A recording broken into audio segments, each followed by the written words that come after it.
Suffering is something every human being encounters, no matter where they come from, what they believe, or how their life looks on the outside.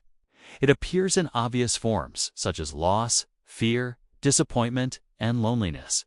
But it also lives quietly in the background as restlessness, dissatisfaction, and the constant feeling that something is missing.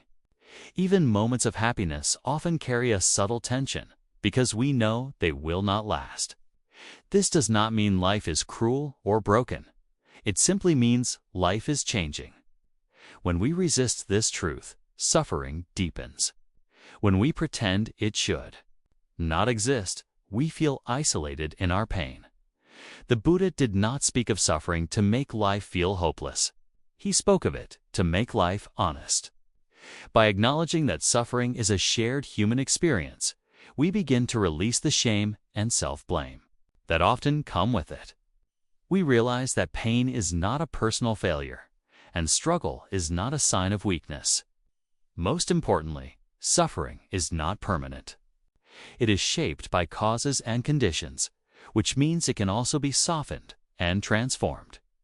When we understand this, suffering becomes not a life sentence, but a doorway to wisdom, compassion, and inner freedom. The Noble Eightfold Path is often misunderstood as a set of strict rules or moral commands, but in truth, it is a compassionate guide meant to support everyday life. It does not demand obedience or perfection, and it does not punish mistakes. Instead, it gently points us toward choices that reduce suffering for ourselves and others. Like a trusted companion, the path walks beside us, meeting us where we are rather than where we think we should be. Each aspect of the path offers practical wisdom for real situations: how we understand our experiences, how we speak when emotions rise, how we act when we feel confused or hurt, and how we care for the mind when it becomes overwhelmed. It recognizes that human beings learn through experience, not through pressure. Growth happens naturally when understanding deepens, not when fear is imposed. This path is flexible and alive, meant to be adapted to individual lives rather than followed blindly. Some days we may lean more into mindful awareness, and other days into compassionate action. That is not failure. It is balance. By seeing the Noble Eightfold Path as guidance rather than commandment, we allow it to become a source of comfort and clarity, a steady framework that helps us move through life with greater ease, kindness, and trust in our own unfolding. The Noble Eightfold Path does not ask us to become flawless or spiritually advanced versions of ourselves. Instead, it teaches the value of balance, reminding us that peace grows in the middle ground between extremes. Many of us live with constant pressure to do more, be better, or fix ourselves as quickly as possible. This path offers relief from that pressure by shifting the focus from perfection to awareness. It invites us to notice how we think, speak, and act, not to judge ourselves, but to understand ourselves. Balance on this path means learning when to act and when to pause, when to speak and when to listen, when to strive and when to rest. It recognizes that life naturally moves in cycles, and inner peace cannot be forced through control or rigid discipline. Awareness allows us to see our habits clearly, and that clarity alone begins to soften them. Rather than demanding immediate change, the path encourages gentle consistency.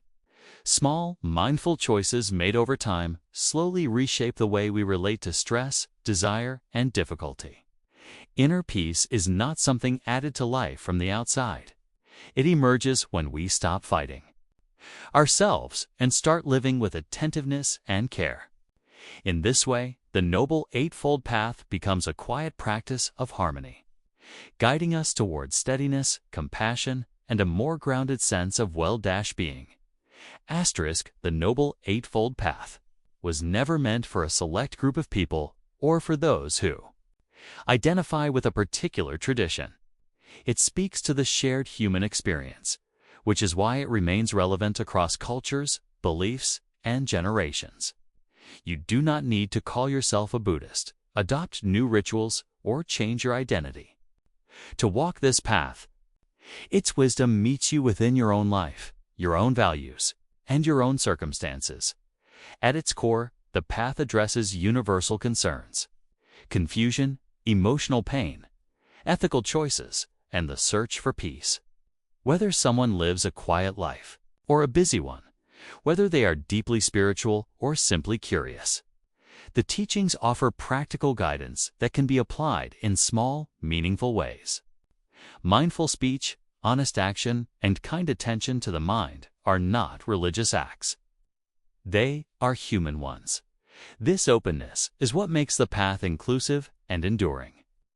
It does not ask for belief before experience. Instead, it invites experimentation and reflection. Try one step, notice what changes, keep what helps, and let go of what does not.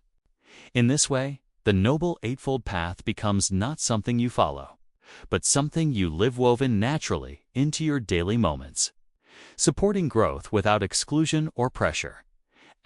Lasting change rarely arrives through dramatic breakthroughs or sudden transformations. More often, it unfolds quietly through small, mindful choices repeated over time. The Noble Eightfold Path emphasizes this gentle approach, reminding us that even the smallest shifts in awareness can influence the direction of our lives. A single pause before speaking, a moment of honesty in action, or a brief return to the present breath can soften patterns that once felt unchangeable. These small changes matter because they reshape how we relate to our thoughts and emotions. Instead of being carried away by habits, we begin to notice them. Awareness creates space, and within that space, choice becomes possible. We may still feel anger, fear, or desire, but we are no longer fully controlled by them. Over time, this steady attention builds inner resilience and trust in ourselves. Transformation through the path is not loud or forceful. It is subtle, almost invisible at first. Yet, slowly, the mind becomes calmer. Relationships feel lighter, and daily life carries less resistance. This kind of change is sustainable because it respects our limits and honors our pace. By committing to small, mindful steps, we discover that profound growth does not require urgency, only patience, sincerity, and continued presence.